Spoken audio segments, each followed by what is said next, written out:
Orcs and Goblins turn 3. My the combat from the previous turn with Help It.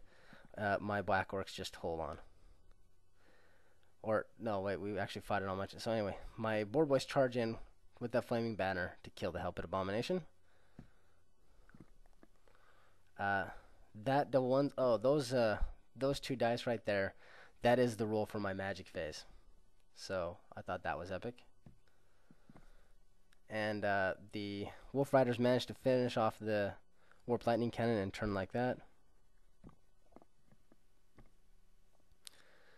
And we'll go right on into his turn.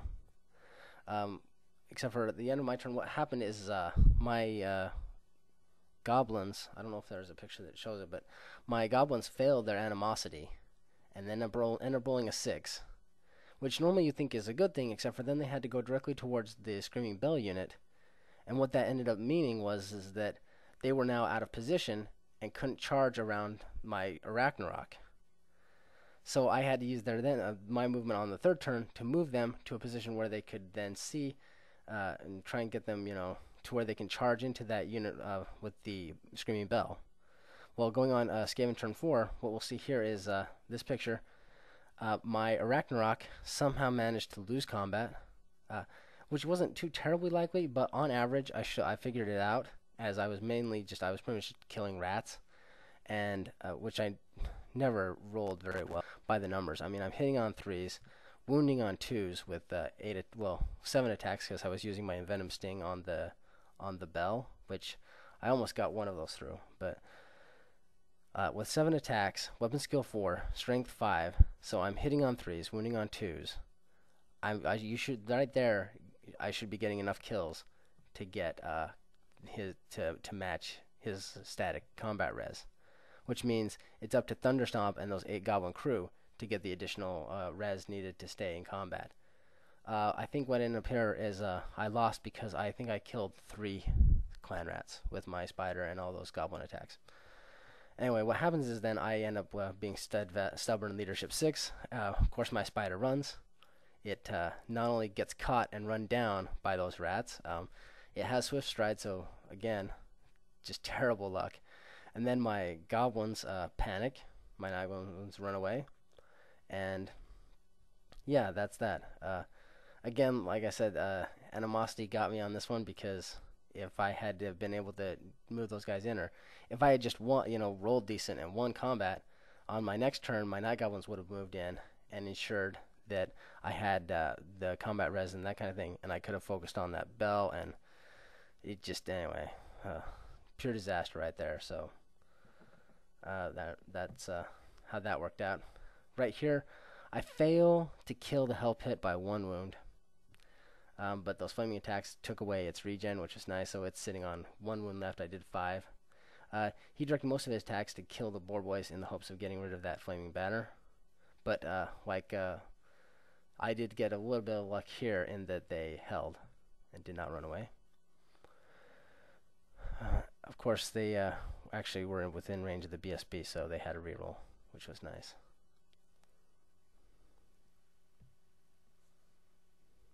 And then right here, my level 4 shaman, he's got the Fencer's Blade. He's weapon skill 10. He's got a 5 board save. He's toughness 5. He loses to the Plague Priest. He dies from him. So, yeah. And then you see that the Rat Ogres have rallied and they come in into the flank of this unit. So I then just decide to put my BSB in combat with the Plague Furnace. And in combat here, I finally finish off the Help It Abomination, but I believe he finished off the Boar Boys. So going on to Orc turn 5. My Black Orcs charge on in, and the Bell is, the Furnace, is in combat with my BSB with a Great Weapon. And there's only 1 wound left on that Plague Monk. So my thought was I'll kill the Plague Monk, and then I'll just start using my strength 6 to hack away that furnace. But he manages to kill my BSB with that Plague Priest as well. So that was unfortunate. But then what that means is even though I don't, in my round of combat, that's when he kills the BSB. So my Black Orcs don't get to hit that furnace yet, but I still managed to win combat. Either that or I was steadfast, and so both my units held. And he manages to march his clan rats on his turn 5. His clan rats march over here in preparation to come and finish me off.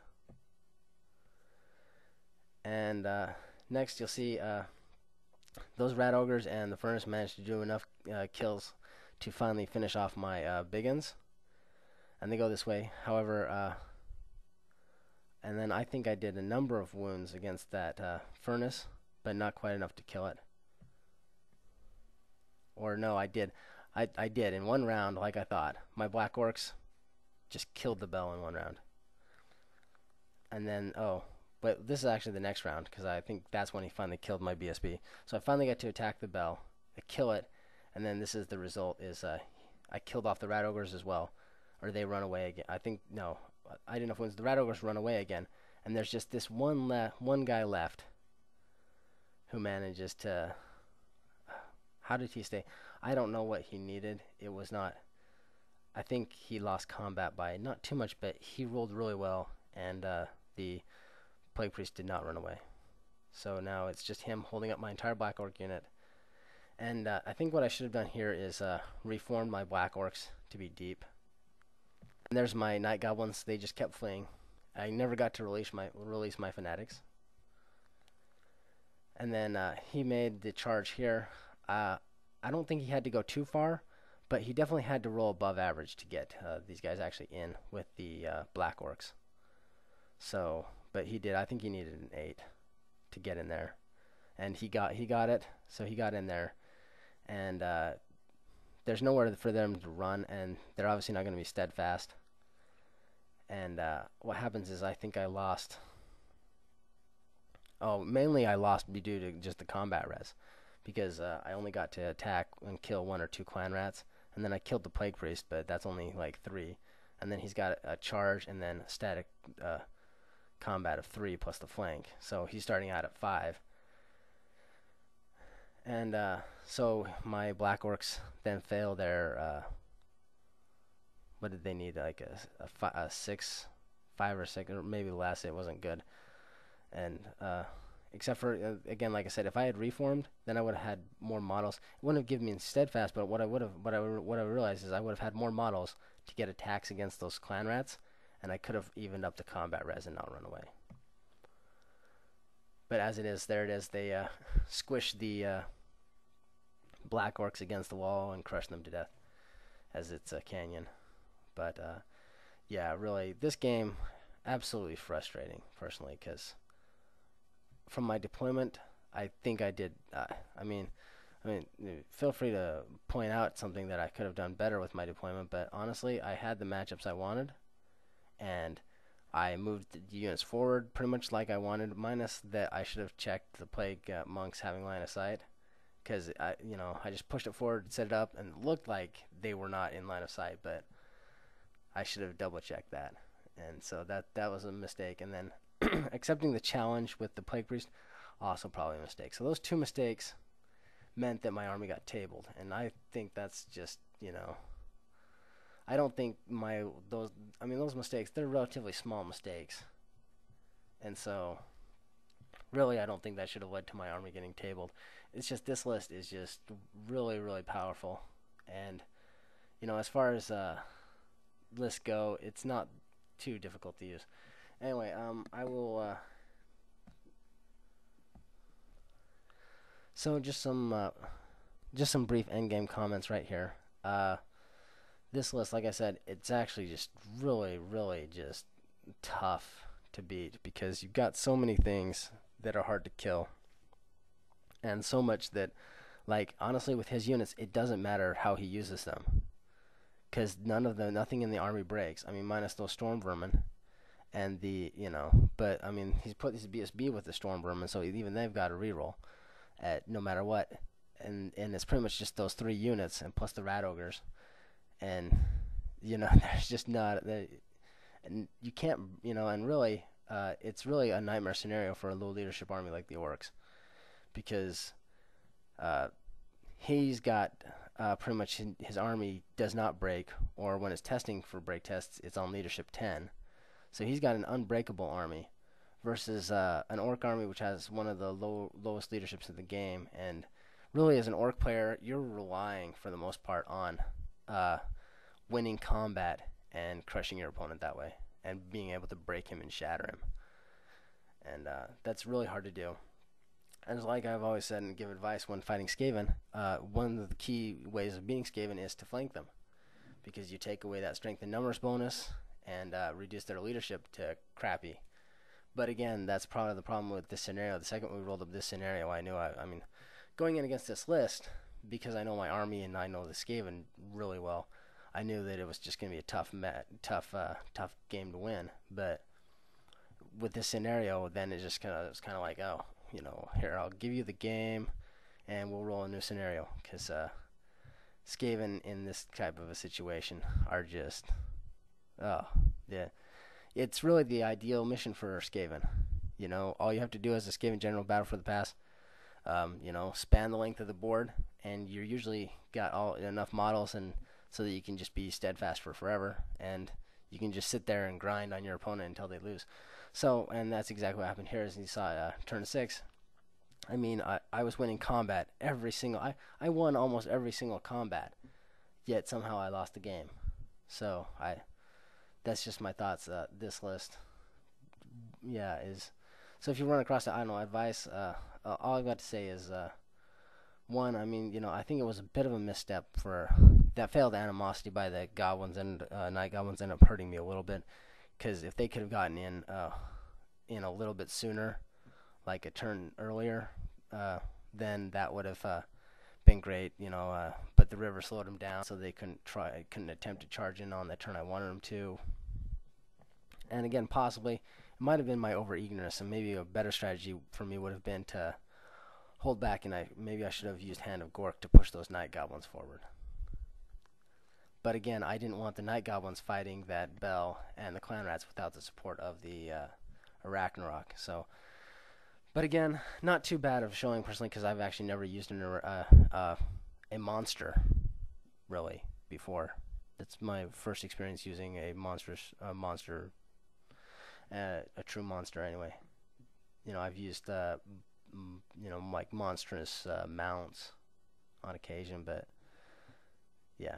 So anyway, the Ragnarok, I don't things to do as far as the major change is what I'm going to do is I need to rework this list, because and figure out how best to run my orcs at 2500. Because at 3000, I know exactly how I'm going to run it, and I'm going to use a war boss on a boar and my BSB on a boar, and then that way, they can just sit behind while the unit does everything. Maybe run a mage that's not or a shaman not in the unit, because I as it turns out, I don't really like having my shaman in that unit, so I think I might go back to mounting him on a boar. But anyway, that's the battle report. Yeah, so the proper solution again. So things learned: don't accept challenges from Skaven. So if a Skaven player issues a challenge, there's something up. Don't accept the challenge. That's just a good general rule, because what it's going to mean is it means that they've either got some item that's going to mess with your character, or it's totally it's usually not a gamble on the Skaven's part, because for some reason I find that Skaven players tend to match their army fluff pretty close, and so if they're doing things like that, then it's because they've got some sneaky plan up their sleeve. So yeah, so don't accept challenges with the bell or with the furnace. Just let your units hack away at it, which I think I actually knew, but again, like I said, when I couldn't get my Black Orcs into combat when I wanted to, it just kind of threw me. And the fact that I wasn't expecting that furnace to be in combat with that unit, that also, it just kind of threw everything off, and I was a bit thrown by it, and a little hard to recover. So, but anyway, that's my thoughts, and I hope you enjoyed the report.